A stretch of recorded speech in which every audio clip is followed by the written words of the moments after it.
말씀 감사합니다. 제가 이어서 함께 나눌 말씀은 창세기 12장 1절로 3절의 말씀입니다. 제가 읽겠습니다. 여호와께서 아브라함에게 이르시되 너는 너의 고향과 친척과 아버지의 집을 떠나 내가 너에게 보여줄 땅으로 가라. 내가 너로 큰 민족을 이루고 내가 내게 복을 주어 내 이름을 창대하게 하리니 너는 복이 될지라. 너를 축복하는 자에게는 내가 복을 내리고 너를 저주하는 자에게는 내가 저주하리니 땅의 모든 족속이 너로 말미암아 복을 얻을 것이라 하신지라. 아멘. 할렐루야. 오늘 간사님께서 말씀 나눠주신 창세기 1장 26절로 28절의 말씀과 맞닿아 있는 그런 말씀입니다. 아담과 하와를 통하여 또 허락하신 그런 말씀, 우리에게 허락하신 보여주신 말씀이라고 하면 오늘의 이 말씀은 아브라함을 통해서 하나님의 뜻과 또 그 뜻 안에 있는 저와 여러분의 정체성을 그대로 드러내주는 그런 말씀입니다. 특별히 너는 너의 고향과 친척과 아버지의 집을 떠나 내가 너에게 보여줄 땅으로 가라, 이렇게 말씀하십니다. 내가 태어난 곳이기 때문에 고향이고 또 함께 태어나고 자란 혈육이죠. 친척들이 있기 때문에 그런 고향입니다. 또 나를 낳아주신 아버지가 있는 곳, 그리고 아버지가 우리를 낳기만 하는 것은 아니잖아요. 우리를 키워주시고 자라게 하신 곳, 우리가 익숙한 곳, 그리고 아버지로부터 육신의 살아감의 모든 것을 배울 수 있고 볼 수 있고 들을 수 있고 또 경험할 수 있는 그곳, 그러니까 세상을 살아가는 육신적 삶의 모든 터전, 그곳을 떠나가라, 이렇게 말씀하십니다. 그러니까 육신으로부터 육신을 이루고 있는 모든 것이죠. 고향이죠. 또 친척, 혈육이죠. 또 아버지, 우리의 근원된 육신의 아버지의 집까지 떠나라, 이렇게 말씀하신 것은 너는 세상을 살되 육신적 존재의 삶이 전부인 존재가 아니라고 말씀하신 것이고, 그러므로 우리는 영적인 존재로서 하나님으로부터 새롭게 보냄을 받고 출발하게 된 영적인 존재인 것이고, 그 영적인 존재로서의 삶의 방식은 무엇인지 그것이 바로 2절과 3절에 말씀하고 있는 것입니다. 너는 복이 될 것이다, 이렇게 말씀하십니다. 맞죠? 우리가 복의 근원은 아닙니다. 복의 근원은 하나님이시고요. 그 하나님, 복의 근원이신 하나님으로 말미암아 복으로 이 세상에 살아가게 될 복의 통로, 복의 매개체, 이렇게 우리가 읽어낼 수 있을 것입니다. 그래서 너를 축복하는 자에게는 내가 복을 내리고 너를 저주하는 자에게는 내가 저주하리니 땅의 모든 족속이 너로 말미암아 복을 얻을 것이라, 이렇게 말씀하십니다. 너를 축복하는 자에게 내가 복을 줄 것이고 너를 저주하는 자에게 내가 저주할 것이다, 이렇게 얘기를 하시는데, 사실 좀 더 깊이 들여다보면 하나님의 복이 없던 세상 속에 하나님의 복이 임했다니까요. 그러면 하나님의 복이 임한 것을 복된 존재라고 얘기를 합니다. 하나님의 복이 임하지 않은 상태를 저주의 상태라고 얘기를 하고, 하나님의 생명이 없는 상태를 죽음의 상태라고 얘기를 합니다. 그 죽음의 상태 가운데 하나님의 생명이 임하니 생명의 존재가 된 것이고, 또 빛이 없는 그 어둠의 땅, 뭐 캄캄한 어둠일 수 있고 생각적인 어떤 행위적인 어떤 철학적인 그 어두움, 생명을 밝혀낼 수 없고 살려낼 수 없는 그런 어둠의 모든 형태를 말씀하시는 것이죠. 그 가운데 하나님의 생명의 빛이 임하니 빛이 된 것이고 또 진리가 보여져 알게 된 그 세상이 될 것이라, 이렇게 우리에게 말씀하시는 것입니다. 저는 오늘 이 말씀을 통해 너의 고향과 친척과 아버지의 집을 떠나라, 너의 태어난 것, 육신적 삶의 모든 근원적인 삶을 떠나야 한다, 이렇게 말씀하십니다. 그러면 이것을 다른 표현으로 한다면 너는 영의 존재이니 영의 삶으로 출발해야 돼 라고 말씀하시는 것이죠. 이런 생각을 해봤어요. 이 세상이라는 것이 너무 크지 않습니까? 예, 이때 아브라함의 시대를 들어가서 아브라함에게 한번 생각을 해봤어요. 아브라함의 가족들과 친척들과 그의 종들과 그의 소유들이 이렇게 이동하는 그런 과정들이죠. 출발을 하라고 합니다. 익숙한 그곳을 떠나서 출발하라. 내가 너에게 지시할 그곳으로 떠나라. 그 하나님을 신뢰하고 목적지가 어딘지는 몰라요. 지시할 그 땅, 그 땅의 유업을 믿고 떠났더라. 이것이 바로 히브리서 11장 믿음의 선진들에 대한, 특별히 아브라함에 대한 그 메시지입니다. 하나님이 어딘지는 모르겠지만 하나님께서 어떤 유업을 우리에게 예비해 놓으셨고 그것을 향하여 나는 믿고 떠났더라 이렇게 말씀을 하고 있거든요. 그러니까 지금 이 말씀을 가져와서 우리가 아브라함 공동체라고 생각을 해보시고, 또 곳곳에 로컬 처치들이 있고 또 선교적 교회들이 또 여러 곳에 있지 않겠습니까? 소그룹으로 움직이든 대그룹으로 움직이든, 그러니까 대형 교회이든 작은 교회이든 간에 아무튼 우리 하나님께서 지시할 그 땅으로 우리가 함께 가고 있는 것이죠. 익숙함을 떠나 낯섦이라고 하는 시간과 공간, 굉장히 낯설어요. 왜 낯서는가? 육신대로 사는 것, 육신대로 말하고 육신대로 판단하고 결정하고 육신의 방법으로 세상에서 경쟁하고 우리의 수고와 열심과 노력, 우리의 지혜, 그리고 사람들이 이렇게 살면 편안할 거야, 그래도 안전이라고 하는 것, 너의 자존심이라고 하는 것, 이렇게 살면 보장받을 거야 라고 하는 어떤 그러한 막막한 세상적 가르침에 우리가 막 따라 살아가고 그것이 전부인 줄 알고 그것을 준비하고 그것을 많게 하는 삶을 우리가 살아가고 있는데, 하나님께서 우리에게 말씀하시는 거예요. 야, 그러한 삶의 방식 아니야. 익숙하게 전통적으로 육신적으로 또 세상적으로 익숙한 그런 삶의 방식, 그 삶을 살라고 내가 너를 부른 게 아니야. 내가 너를 예수 그리스도의 보혈로 구원한 게 아니야 라고 말씀하신 것이죠. 그러한 익숙함을 떠나라. 근데 이 떠나라 할 때 이 말씀을 잘못 해석해가지고 우리의 익숙했던 진짜 가족들 막 떠나버리고, 그렇죠. 예, 그런 떠남이 아닙니다. 예, 우리가 의지하고 익숙하고 이러한 육신적 삶의 방식, 하늘은 없고 진리는 모르고 내가 이 땅에서 내 자존심 하나 지키며 살아가는 그 삶이 전부로 여겼던 하나님 없는, 진짜 영생이 없고 진리가 없는 그러한 삶을 떠나라고 말씀하시는 것이죠. 중요한 건 뭐예요?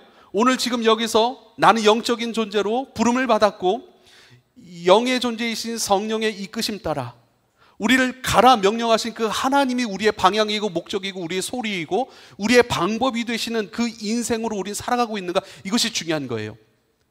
오늘 소그룹에 대해서 우리가 함께 얘기하는데 제가 이 말씀을 꺼낸 이유는 뭐예요? 우리는 함께 영적 여정을 시작한 사람들이라는 것이고, 이 세상 가운데 함께 영적 여정을 시작한, 그러나 세상 한복판 가운데 함께 거하고 있는 공동체 나그네라고 하는 것입니다. 아브라함을 생각해 봅시다. 떠나래요. 지시할 땅으로 가라고 말씀하십니다. 하나님이 음성을 주시고 하나님이 깨닫게 하신 곳으로 걸어가요. 막막하지 않겠어요? 그렇게 지시할 땅으로 가는 것마다 낯설지 않겠습니까? 익숙했던 삶을 떠나 낯선 그 환경을 지금 그 무리가, 그 공동체가 함께 걸어가고 있는 것입니다. 근데 낯섦이라고 하는 것을 그 세상 속으로 하나님이 인도하시죠. 여러분, 낯섦이라고 하는 것, 참 낯설다라고 하는 것은요, 우리로 하여금 우호적인 사람이 되게 합니다. 왠 줄 아세요? 누군가 나를 어렵게 하거나 누군가 나를 위협할 줄 모르는 불안함이 있기 때문이에요. 낯섦이라고 하는 것은 불완전성을 의미하는 것이고, 그 불완전성은 우리를 불안으로 인도합니다. 근데 그 불안 때문에 우리는요, 우호적인 사람이 되고 친절한 사람이 돼요. 왜냐하면 그 낯선 땅에서 그 불안감 속에서 누군가 나를 해칠 줄 몰라요. 누군가 내 것을 빼앗을 수 있어요. 누군가 나를 넘어뜨릴 수 있거든요. 그래서요, 조심하는 거예요. 그래서 친절하는 거예요. 위협이 되지 않게 하려고 하는 거예요. 우린 그런 여정 속에 있는 거예요. 그래서요, 그 불안함이 결국 무엇을 만들어내는가? 우리로 하여금 친절한 사람이 되게 하고, 신앙적으로 얘기하면 하나님을 의지하고 하나님을 듣고 또 하나님께서 주신 방법과 말씀과 그렇게 그곳으로 가라 하신 그 말씀을 조심스럽게 이행하고, 또 이행할 때 이것이 나에게 해가 되지 않게 하기 위하여 조심스럽게 움직이는 사람들이라고 하는 것입니다. 그러니까요, 어떤 현상적인 것, 좋다 나쁘다 이런 것은 없는 거예요. 그래서 우리가요, 늘 우리 몇몇 지체가 그런 질문을 줬어요. 어떤 방식의 기도 생활이 좋습니까? 어떤 방식의 말씀 생활이 좋습니까? 어떤 방식이 좋다 이런 건 없습니다. 성숙의 관점으로 그것을 바라보십시오. 내가 이때 이런 방법으로 주님을 만날 때 내가 더 평안하고 내가 주님의 말씀을 분명히 들을 수 있고 감격할 수 있다면 그 시간으로 그러한 방법들로 엎드리고 무릎 꿇고 말씀 앞에 서면 되는 것이지요. 그래서 모든 것은 성숙의 관점으로 결정하면 사실 우리가 영적인 선택 가운데 실수가 많이 줄어듭니다. 그래서 현상적인 것, 불안이라고 하는 것도 마찬가지죠. 이제 예수 그리스도 안에 완전한 은혜 있는 자들에게는요, 좋고 나쁜 것은 없어요. 모든 것을 믿음 안에서 은혜로 가져올 수 있는 능력이 있는 거예요. 그게 믿음이라고 하는 거예요. 불안이라고 하는 것도 주님을 만날 수 있고 의지할 수 있고 주님의 음성 가운데 더 머무를 수 있고 주님을 더 의지할 수 있는 사람으로 더 깊어져 가는 것으로 사용되는 거예요. 이 말씀을 통해서 저는 여러분에게 그러한 그림과 함께 그 그림 속에 있는 저와 여러분을 한번 돌아봤으면 좋겠다라고 하는 메시지를 드리고 싶은 거예요. 우리는 함께 낯선 시간과 공간을 여행해 가고 있는 그런 영적 여행자들이라는 뜻입니다. 그래서 서로를 좀 불쌍히 여기면 좋겠다라는 생각. 나 홀로 영적 여행을 시작하는 것이 아니라 함께 영적 여행을 시작해 가고 있는 사람들이라는 거예요. 아브라함의 공동체가 무리들이 이렇게 조심스럽게 움직이고 그 상황에 맞게 대처하고 끊임없이 주님 앞에 묻고 기다리고 멈추고 때로는 실수도 하겠죠. 그런데 그런 것 같이 우리가 함께 움직이고 있다고 생각하면 참 좋겠습니다. 여러분, 요즘에는 참 무슨 제가 요즘에는 강소교회라는 어떤 그런 의미를, 강소교회라는 말이 참 많이 쓰입니다. 강하고 작은 교회, 작지만 강한 교회를 의미합니다. 우리가 영적 여정을 하는데 큰 교회도, 큰 무리로 이렇게 이동하는 무리들도 있겠고 작은 무리로 이동하는 무리도 있겠고 그런데 중요한 것은 크냐 작냐가 문제가 아닌 것 같아요. 저도 목회자로서 또 이런 모양을 갖고 싶고 저렇게 주님 앞에 우리 교회가 이루어졌으면 좋겠다라는 소망이 있습니다. 또 양적인 부분도 물론 있습니다. 그런데요, 크나 작으냐 이거보다 더 중요한 것은요, 어떻게 해요? 함께 작은 무리로 주님께서 지시할 그 땅을 하나하나 만나가고 밟아가고 경험하고 배워가면서 성숙에 이르고 있는가, 성숙에 함께 자라가는 그 일들을 위하여 작은 무리가 영적 여행을 함께 하는 것 가운데 서로를 위로하고 도와주고 때론 안내해주고, 경험자들은 안내해줄 수가 있잖아요. 폭풍우가 오네요, 태풍이 부네요, 모래바람이 부네요, 물이 없네요. 저 사람들은 우리에게 참 위협적인데요, 위협적인 사람들에게 좀 음식을 얻으려고 하니까 참 힘들고 어렵네요. 이러한 그 여정 중에 힘들고 어려운 부분에 있어서 그때는 이렇게 해야 됩니다, 이렇게 기도하셔야 됩니다, 그때는 이러한 기도로 주님 앞에 나가셔야 되고, 그때는 우리의 마음을 이렇게 관리해야 됩니다 라고 하는 것들, 그때는 하나님께서 이렇게 우리에게 엎드리고 우리의 마음을 이렇게 관리하라는 사인으로 받고 우리가 이렇게 행하면 됩니다. 이게 뭐죠? 메시지들이라고 하는 것이에요. 그래서 우리가 소그룹을 통해서 또 이 교회 공동체를 통해서 함께 여정하는 것 가운데 먼저 이 여정을 출발한 사람들과 또 그런 경험을 갖고 있는 사람들은 어떻게 해요? 서로를 좀 섬겨주고 도와주고 붙잡아주고 안내해주면 좋겠다라고 하는 그러한 생각이 많이 들었습니다. 사랑하는 여러분, 불안을 안고 살아가는 우리이고요, 그 불안을 부정하면 안 됩니다. 불안을 부정하면 가면을 써버리게 됩니다. 가면을 써버리면 뭐죠? 스스로 자기 세상을 만드는 것과 똑같아요. 불안이라고 하는 요소를 우리는 인정해야 됩니다. 하지만 그 불안 때문에 우리는 더 하나님을 의지하고, 그 불안이라고 하는 요소 속에서 이 불안을 어떻게 성숙의 과정으로 우리가 삼을 것인가, 지시할 그 땅으로 걸어가는 여정 가운데 승리로 삼을 것인가 라고 하는 것 때문에 함께 모이고 함께 돕고 함께 배려하고 친절함을 베풀며 서로를 위하고 서로를 돕는 것이 바로 교회 공동체이고 소그룹이라고 하는 사실을 여러분 꼭 기억할 수 있길 바랍니다. 그래서 힘든 거예요. 어려워요. 우리가 가보지 않은 길을 가고 있는 거예요. 그래서요, 힘듭니다. 모릅니다. 그래서 저는 그런 말씀을 드리고 싶어요. 여러분, 서로에게 좀 친절함을 베푸실 수 있길 바랍니다. 할렐루야.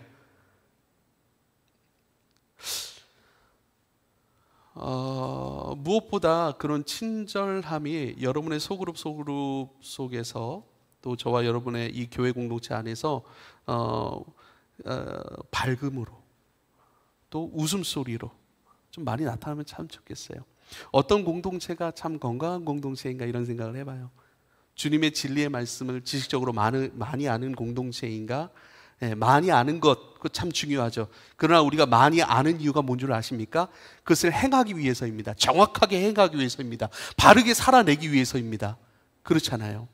근데 그 바르게 살아가는 것들, 그 바르게 살아가는 것에 있어서 함께 좀 웃어주면 참 좋겠다라는 생각이 들어요. 안 그래도 힘든데, 안 그래도 잘 모르는데, 우리 함께하는 사람들이 서로를 좀 배려하고 서로에게 친절을 베풀고 이 여정이 그래도 행복하고 즐겁고 의미로움을 어떻게 해요? 좀 경험시켜 줄 수 있는 것. 그래서 좀 분위기를 좀 기쁘게 만들고 밝게 만들고 행복하게 만드는 것. 그런 일들이 저와 여러분 가운데 있기를 축복합니다. 그래서 섬겨주십시오. 서로를 섬겨가십시오. 마태복음 20장 25절 28절 예수께서 제자들을 불러다가 이르시되 이방인들의 집권자들이 그들을 임의로 주관하고 고관들이 그들에게 권세를 부리는 줄 너희는 알거니와 너희 중에는 그렇지 않아야 하니 너희 중에 누구든지 크고자 하는 자는 너희를 섬기는 자가 되고 너희 중에 누구든지 으뜸이 되고자 하는 자는 너희의 종이 되어야 하리라. 인자가 온 것은 섬김을 받으려 함이 아니라 도리어 섬기려 하고 자기 목숨을 많은 사람의 대속물로 주려 함이라. 함께하는 이 여정 가운데 먼저 온 자는 좀 많이 섬겨주고 가이드해주고 그를 영적으로 이 여정 가운데 그 불안함 속에 함몰되지 않고 오히려 우리가 이 속에서 이러한 믿음의 꽃을 피울 수 있어 라고 여러분 섬겨줄 수 있기를 부탁을 드립니다. 그래서 리더들과 소그룹이 함께 온 사람들이 함께 무겁게 들어야 될 말씀을 하나 더 말씀드립니다. 히브리서 13장 17절입니다. 히브리서 13장 17절 너희를 인도하는 자들에게 순종하고 복종하라. 그들은 너희 영혼을 위하여 경성하기를 깨어있기를 자신들이 청산할 자인 것 같이 나중에 하나님 만나면 하나님 앞에 자기가 계산할 자, 자기가 책임져야 될 자, 그게 바로 청산할 자입니다. 자신들이 하나님 앞에 책임져야 될 자인 것 같이 그 영혼을 위하여 깨어있는다 이렇게 얘기를 하시는 거예요. 이 진정한 리더의 모습이죠. 이 사람 내가 하나님 앞에 책임져야 돼. 그래서 네 사람의 영혼을 돌보기 위하여 늘 하나님 앞에 깨어있는 사람들, 그 사람들에게 순종하고 복종하라 이렇게 말씀하십니다. 어떻게 저를 포함한 우리의 간사님들 그리고 우리 리더들 또 크고 작음으로 자기의 역할을 해내고 거기서 인도하고 가이드하고 웃어주고 품어주는 것들, 그 모든 사역자들을 향하여 그들이 왜 이 일을 하는가? 하나님께서 내게 맡기신 영혼, 하나님 앞에 책임져야 될 영혼. 우리 인도자들은 그렇게 우리 기도하고 있습니까? 그렇게 정말 한 영혼 한 영혼을 그렇게 여기고 기도하고 있습니까? 그렇게 여기실 수 있기를 부탁을 드립니다. 할렐루야. 이것이 사랑의 진정성이 아닐까요? 네, 하나님 사랑합니다. 하나님 예배합니다. 나는 하나님의 사람 그 부르심 안에 내가 살아갑니다 라고 하는 늘 말은 쉬울 수가 있죠. 근데 그 말의 진정성은 뭐죠? 영혼을 붙들고 기도하는 것. 어떤 직장, 기업, 어떤 정부의 단체, 세계 어떤 조직 가운데 이런 고백을 할 수 있는, 이렇게 책임지고 이렇게 기도하고 이렇게 하나님 앞에 내가 깨어 있어야 할 이유가 되고 내가 하나님 앞에 이 길을 포기하지 않고 끊임없이 다름질해야 되는 그런 이유가 바로 영혼 때문입니다. 하나님 맡기신 하나님의 자녀 때문입니다. 누가 이러한 고백을 가지고 이러한 열심을 가지고 이러한 진정성을 중심으로 만들어진 소그룹이 어떤 단체가 어디 있겠습니까? 교회밖에 없습니다. 그래서 교회는 이 고상한 목적을 향하여 끊임없이 함께 걸어가는 것입니다. 여러분, 그러한 리더가 되십시오. 저부터 그렇게 기도하겠습니다. 저부터 그렇게 섬겨가겠습니다. 여러분, 그렇게 기도해 가셔야 되는 것입니다. 그렇게 영혼을 소중하게 여기고 영혼을 위하여 여러분 믿음의 다름질을 해 나가셔야 하는 것입니다. 한 가지 더 말씀을 좀 드리고 싶어요. 갈라디아서 6장 2절입니다. 너희가 짐을 서로 지라 그리하여 그리스도의 법을 성취하라. 그리스도의 법은 무엇입니까? 사랑이죠. 사랑이죠. 그리스도의 법, 그 사랑을 완전하게 하는 방법이 뭐예요? 서로 짐을 지는 거예요. 그래서 이 서로 짐을 진다라고 하는 것은 진짜 생명의 공동체 안에 부탁하신 말씀이에요. 그래서 믿음의 가정들에게 부탁하시는 그 말씀이기도 해요. 에베소서 5장을 한번 보십시오. 아내와 남편에 대해 말씀하시면서 결국 그 말씀이 뭐예요? 서로 짐을 좀 져주라 이거예요. 서로 연약한 거, 부족한 거. 우린 이렇게 보니까 예쁜 모습, 좋은 모습, 귀한 모습만 봐요. 그러나 가정으로 들어가면 그 사람의 연약함이 다 보여져요. 근데 그 연약함 때문에 비판하기 쉽고 짜증내기 쉽고 변명하기 쉽고 떠나가기 쉽거든요. 그런데 주님은요, 그것까지 사랑하는 게 진짜 그리스도의 사랑이지. 왜냐하면 그것까지 사랑하신 분이, 너의 그것까지 사랑하신 분이 그리스도니, 우리는 그것까지 사랑하고 짐을 서로 져주면서 그리스도께서 나를 얼마나 사랑하셨는지 배워가는 존재인 거예요. 그래서 서로 짐을 지라 이렇게 말씀하세요. 우리 소그룹 안에 또 혹은 우리 공동체 안에 좀 어려워하는 그 부분을 참 어려워한다. 관계적인 부분, 재정적인 부분, 혹은 예배적인 부분, 또 하나님 앞에서의 살아감, 캠퍼스의 살아감, 어떤 어려운 부분이 있는 것들이 좀 보입니까? 그 짐을 함께 져주십시오. 짐을 진다는 건 쉽지가 않아요. 왜냐하면 우리는 인간적인 본연의 짐을, 각자의 짐을 다 지고 있거든요. 나 하나도 힘든 사람이고, 나 하나 책임지고, 나 하나 살아가기에도 바쁘고 어렵고, 나 하나를 위하기에도 부족한 세상입니다. 나 하나도 버거운 세상이 돼버렸죠. 근데 내 짐뿐만 아니라 다른 사람의 짐까지 져야 하니 이것은 짐을 2배로 져야 하는 일입니다. 근데 마찬가지예요. 2배 무거운 것이라고 해서 우리가 이것을 지면 안 되는가, 이것을 피해 가야 되는 것이 아니라 그 짐지는 그 현장 속에서 우리는 자라나는 거예요. 그게 공동체예요. 그래서 저도 조금 어려운 말을 쓰겠습니다. 하이데거라는 그 철학자가 있죠. 다자인이라고 하는 세계 내 존재라는 말을 사용했어요. 이게 뭐냐면 우리 아까 권예찬 간사가 얘기했던 거 제가 적어놨는데 전 딱 이거, 우리는 공동체적 존재, 관계적 존재입니다. 이렇게 얘기를 하는 거예요. 그래서 다자인은요, 거기 존재하다라는 뜻이에요. 이건 관계적인 언어거든요. 관계 안에 있는 거예요. 관계 안에서 빚어지는 나, 그리고 관계 안에서 드러나는 나, 이거예요. 그 관계 안에서 서로 짐을 지며 거기서 내가 만들어지는 거예요. 그 나는 완전한 나는 아니에요. 그래서 주님께서 지시할 땅으로 가라고 말씀하시는 거예요. 우리는 함께 그 길을 걸어가는 무리예요. 그 무리 속에서 서로의 짐을 져주는 것, 서로에게 안내가 되어져 주는 사람들, 서로를 밝게 맞이하고 친절함을 베풀고 웃어줄 수 있는, 여유는 없지만 그런 여유를 만들어낼 수 있는 사람들, 그 모든 자라감, 성장, 그것은요 관계 안에서 일어난다는 거예요. 그래서 관계 안에서 우리는 성장, 빚어지고 관계 안에서 우리는 나타나는 나라고 하는 거예요. 존재적인 그런 부분인데요, 우리는 관계를 떠나서 할 수 없고, 관계 속에서 우리는 성장하고 관계 속에서 그 성장의 모습들은 드러날 것이다 라고 하는 것을 우리가 기억해야 됩니다. 그래서 서로의 짐을 져주라 하신 이 말씀은 정말로 귀한 거예요. 우리도 교회 생활을 하면서 교회 생활 참 좋다, 평안하다, 이렇게만 느끼시는 분들은 아직 교회 생활 가운데 더 깊은 곳으로 오지 못하신 분들이에요. 왜냐하면 친절함만 받았기 때문이죠. 왜냐하면 웃음만 받았기 때문이죠. 근데 교회 안에 깊은 곳으로 들어와 버리면 함께 서로 짐을 지라, 그리스도의 법을 성취하라 하신 이 말씀이 그대로 드러납니다. 이 교회가 그렇게 영적 여정의 공동체로서 그리스께서 말씀하신 지시할 그 땅으로 성장하고 성숙하며 걸어가기까지 필요한 것들, 움직여야 할 것들, 마련해야 할 것들, 오늘 열심히 와서 식사를 준비하고, 그렇죠?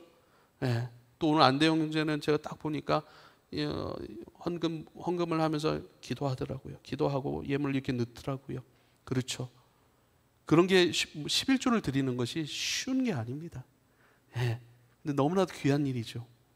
예. 그 일들을 통해 이 교회는 지금 움직이고 있으니까요. 그래서요, 여러분 공동체 생활을 하되 서로 그 짐을 기쁘게 질 수 있는 것이 내 믿음이에요. 그 믿음을 기쁘게 질 수 있는 것만큼이 나의 성숙이고 나의 믿음인 것을 기억하고, 여러분 우리가 함께 이 공동체를 이루어가는 이 여정 가운데 여러분 성장을 향하여, 성숙을 향해 우리가 나가야 되는 것을 꼭 기억할 수 있게 되기를 여러분 축복합니다. 그래서요, 이 낯섦이 익숙함이 될 때까지 특별히 이 공동체를 통해서 여러분 자라가실 수 있길 바랍니다. 자라가실 수 있길 바랍니다. 특별히 자라감은 무엇인가? 그리스도의 장성한 분량이 충만함에 이른다라고 하는 것은 무엇일까요? 그리스도의 장성함, 그리스도의 풍성함이라고 이렇게 표현해 볼게요. 그리스도의 풍성한 것들이 우리 가운데 꽉 채워져 있습니다. 그리스도의 아름다움은 우리 가운데 꽉 차 있습니다. 그리스도의 그 풍성한 사랑과 지혜와 능력이 그 사람 안에 꽉 채워지기까지 자라가야 된다, 이렇게 말씀하십니다. 우리는 자라가기 위해 뭐라고요? 그 낯섦은 불안을 낳는다고요. 그 불안 속에서 어떡하니? 우리는 마구 움직여요. 기도해요. 생각해요. 말씀을 먹고 마셔요. 주님께 머물러 있어야 된다는 것, 붙어 있어야 되는, 잊지 않아 버려요. 그러면서 그 과정 속에서 우리는 자라가는 것이죠. 그리스도의 사랑의 충만함 속, 그리스도의 능력의 지혜의 충만함 가운데 우리는 자라가야 돼. 결국 무엇인가?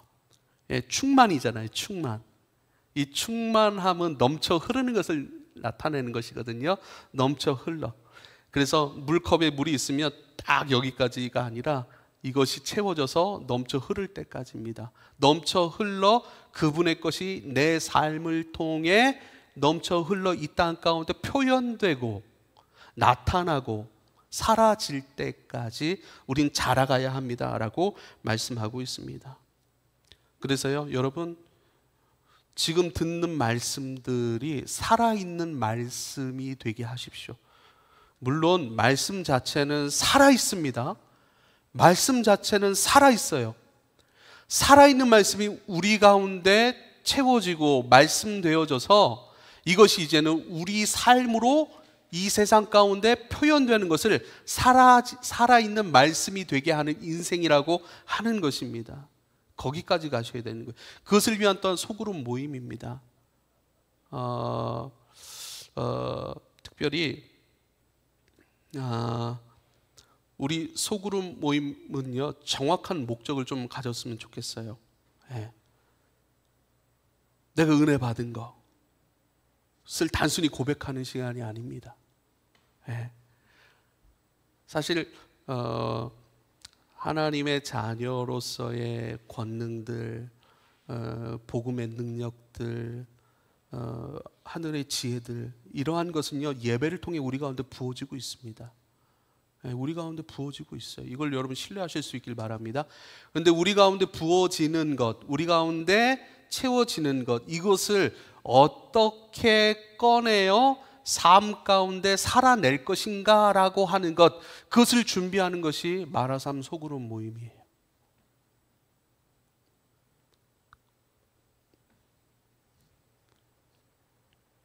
예배 가운데 흘러오고 우리 가운데 부어지는 그 은혜들이 여러분 우리 가운데 머물러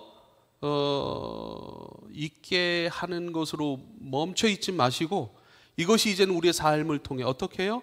너를 축복하는 자에게 내가 축복할 것이고 너를 저주하는 자에게 내가 저주할 것이다 라고 말씀하신 그대로 너를 통해 나의 복이 흘러갈 거야 라고 하신 그 말씀의 과정들입니다. 그래서 어떻게 살아갈 것인가, 가르치는 모임은 아니에요. 어떻게 살아갈 것인가를 함께 고민하고 그 말씀이 삶으로 나타내지기 위하여 서로를 격려하고 권면하고 서로를 위하는 시간이 바로 마라삼 시간이라고 하는 사실을 기억할 수 있기를 부탁을 드립니다. 그래서 여러분 가운데 주시는 감동들이 있어요. 제가 뱉어낸 말씀을, 선포한 말씀을 은혜로 받은 분들도 있고, 또 이 말씀을 통해 여러분 가운데 메시지로 올라오는 감동들이 있어요. 사실 그것을 여러분 붙잡을 수 있어야 돼요. 그것을 필기해 놓으실 수 있어야 돼요. 그래서 여러분 소그룹을 통하여서 하나님의 말씀이 여러분을 통해 살아있는 말씀이 되게 하는 것, 그것을 위한 준비 모임으로 잘 준비해 갈 수 있기를, 잘 만나갈 수 있기를 여러분 축복합니다. 친절과 밝음, 그리고 함께 서로를 돕는 존재, 함께 여행 중에 있습니다. 여행은 뭐죠? 즐겁죠. 근데 부족한 건 투성이거든요. 근데 즐거움이 그걸 다 이겨버려요. 집이 편하겠어요? 여행이 편하겠어요? 집이 편하죠. 근데 여행은 불편한 게 많아요. 불안함도 있습니다. 하지만 함께 돕고 즐겁게 여정으로 걸어가는 것이 우리의 삶, 공동체적 삶인 것을 기억하고, 이 공동체적 삶 가운데 그러나 우리의 방향과 목적은 분명해야 됩니다. 그리스도의 말씀을 살아내기 위한 것, 나를 통해 하나님의 말씀이 살아있는 말씀이 되게 하는 것. 어디에요? 죽어있는 자들 가운데, 그 말씀을 모르는 사람들 가운데. 살아있는 그 자체의 말씀이고요, 그 말씀이 내 안에 죽어있지 않고 나를 통해 다시 살아있는 능력의 말씀으로 세상 가운데 나타나고 드러날 수 있는 모임들로 잘 가져갈 수 있기를 부탁을 드립니다. 기도하겠습니다. 아버지요, 감사합니다. 하나님, 우리에게 말씀하시는 하나님이십니다. 우리를 불러내신 하나님이십니다. 세상 가운데 육으로 사는 것이 아니라 불러내신 그 은혜 따라 영적 여정을 해가는 하나님의 사랑하시는 공동체인 것을 우리가 믿습니다. 그리고 그 공동체의 사람들로, 관계들로 우리를 엮어주셨음을 감사합니다. 그 은혜 안에서 서로를 보니 참 고마운 사람들이고, 이 여정이 외롭지 않고, 또 이 여정 가운데 미숙함과 또 약함이 있지만 서로의 짐을 지우며 그리스도의 법을 성취해 갈 수 있는 영광스러운 길로 접어든 사람들입니다.